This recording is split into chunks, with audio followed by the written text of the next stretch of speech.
Hyvät median edustajat, niin kuin on tapana sanoa, niin tämä Eevan Euroopan mestaruus on vähän reilu 1,5 vuotta sitten voitti. Ja sen jälkeen on tapahtunut aika paljon asioita.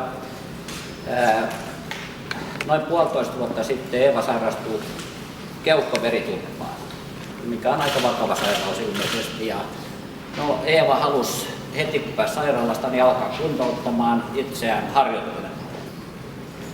Sitä tehtiin kevyesti, mutta Eevan motto on, että mieluummin överit kuin vajarit, ja joskus meni överiksi, mikä tavallaan varmaankin hidasti sitä kuntoutumista.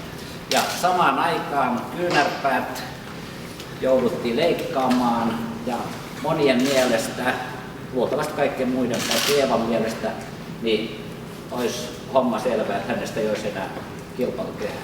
Vähitellen tai koko ajan Eeva on harjoitellut myös käsileikkausten jälkeen ja sitten nyt Marevan lääkityksen aikana Marevan lääkitys keuhkoveritulpan uudelleen estämiseksi niin päättyi viime keväänä vuosi suunnilleen keuhkoveritulpan jälkeen.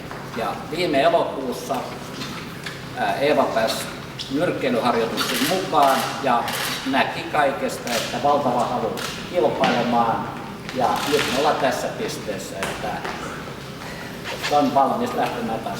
Eli se on ollut hyvin hankala ja vaikea ja jopa uskomaton se tie, mitä on tehty. 4 käsileikkausta, keuhkoveritulppa ja silti mikään ei ole tappanut halua nousta kilpailemaan.